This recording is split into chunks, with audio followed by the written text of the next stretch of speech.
No, I'm tired. You're tired of Chris Pratt? Yes. Matt and Josh's old comics, DC news of the week.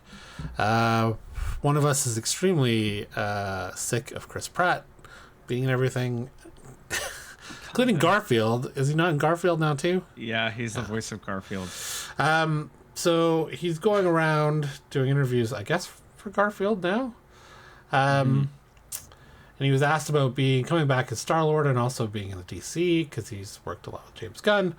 Guardians of the Galaxy Volume 3 was always intended to be the final Guardians movie. It served as fitting send-off for the team, but it did also lay the groundwork for potential follow-up spin-offs at the same time.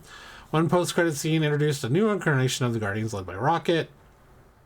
Director James Gunn has previously addressed that final legendary Star-Lord will return title card, and it sounds like there were indeed tentative plans in place for a spin-off focusing on Quill's effort to adapt to life back on Terra.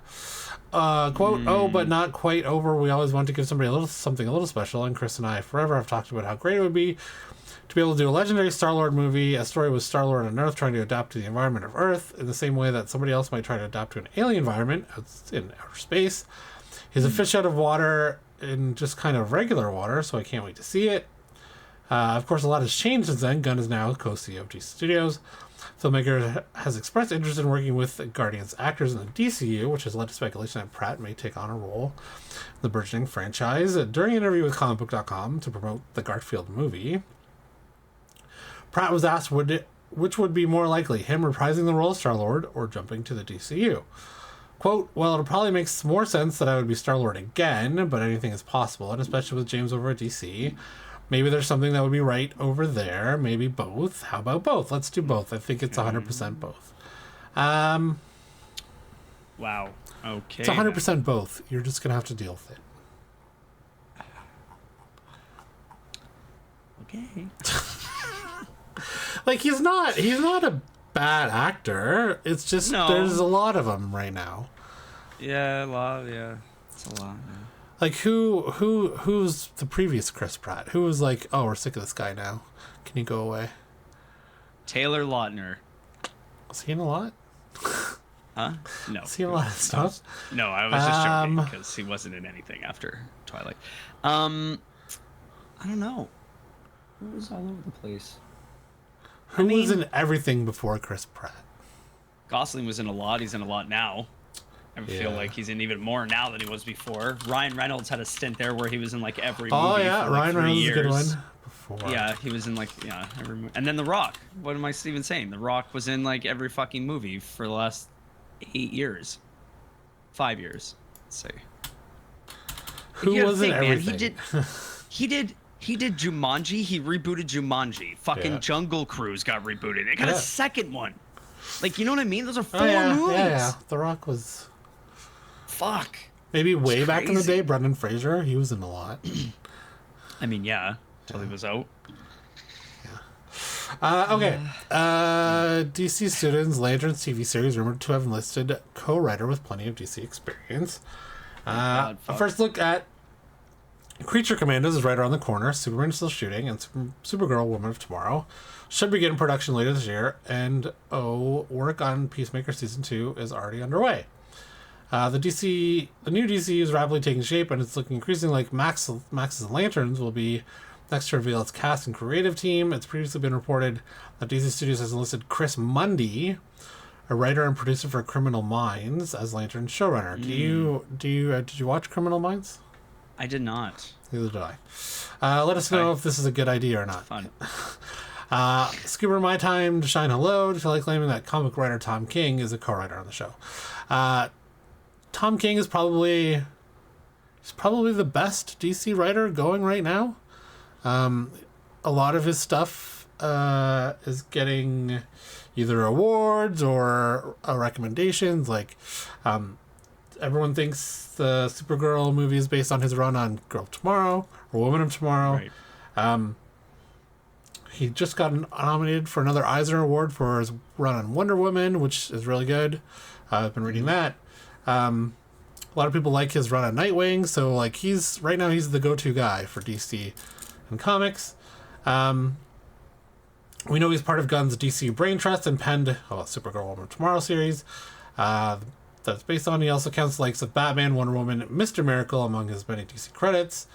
The leaker adds that King's scripts for Lanterns have been receiving a lot of praise internally. We've heard the current plan is for Hal Jordan to be older than Jon Stewart in the show, with the latter likely in his 20s.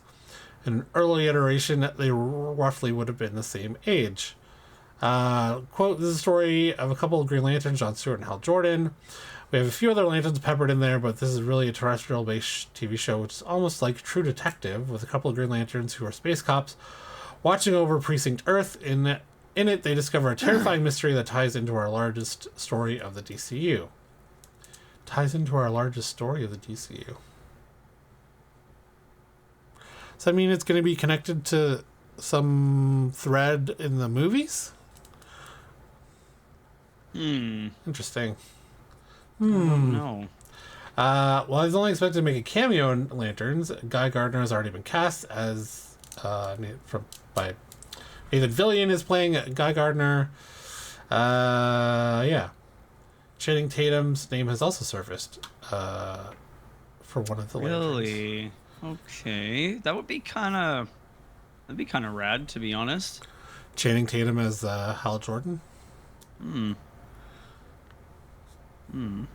Yeah. Hal. Maybe a different Lantern. Yeah, maybe a B Lantern. Okay. Moving on. Booster Gold TV series rumored to have its cast its lead as significant production update is revealed. I didn't even know did we know a Booster Gold TV show was happening? I think we did. I mean, I think they were talking about it, but I don't think it was like they had like confirmed anything. Well, I mean, it's not really confirming now, but yeah. Gods and Monsters slate left us with plenty to be excited about, but news of Booster Gold TV series coming to Max was arguably among Gunn's most thrilling announcements. Oh, I guess we did know.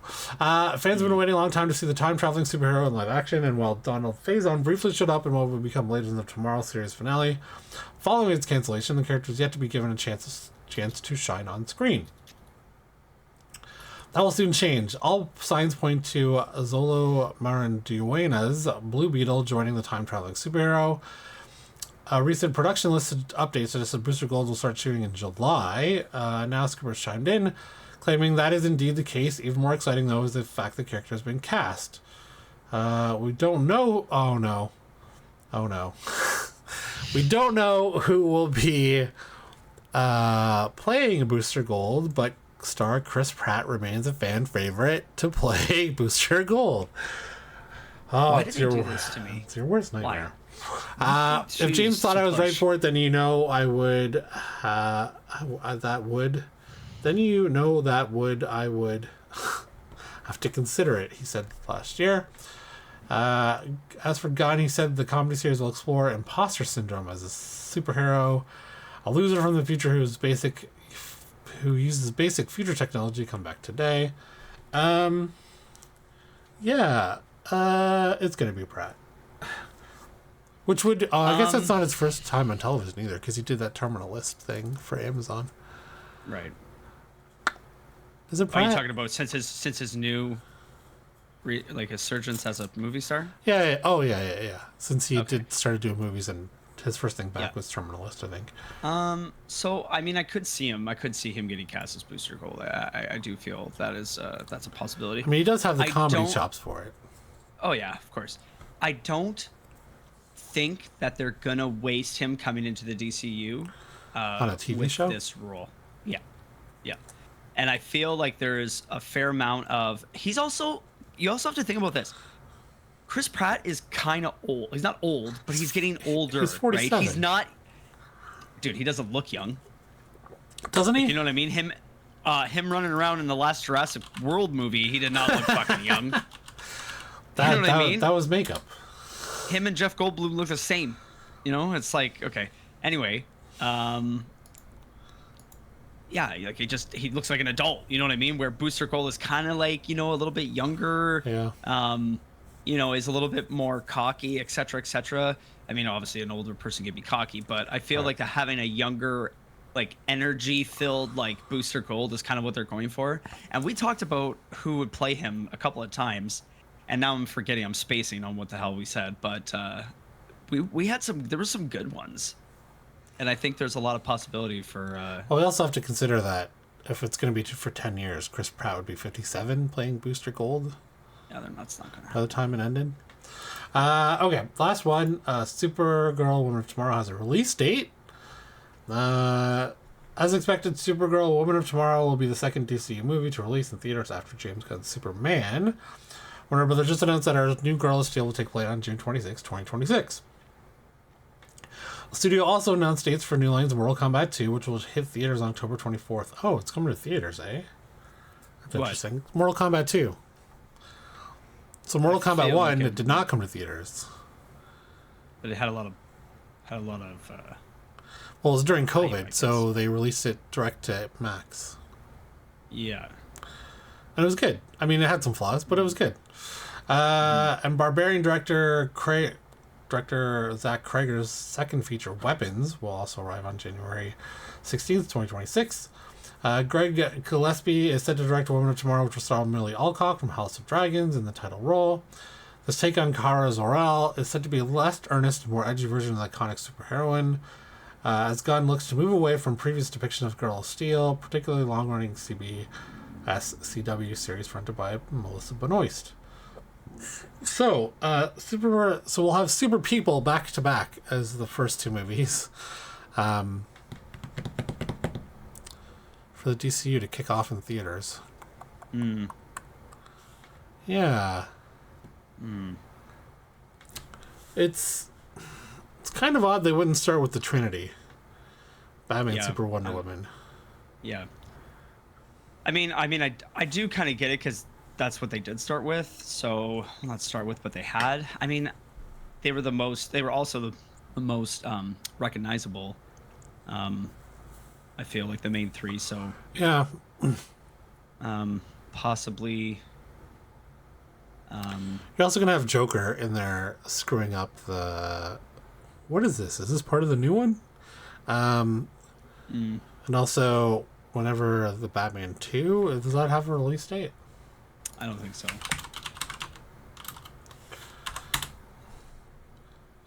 This is October 2nd, 2026.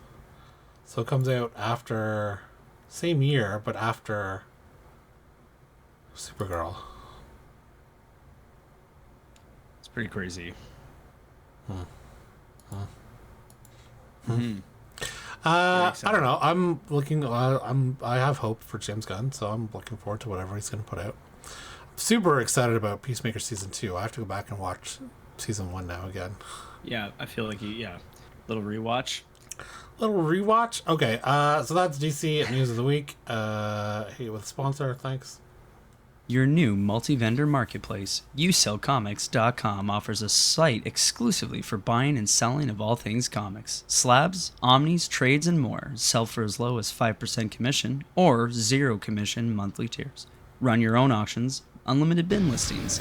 YouSellComics.com.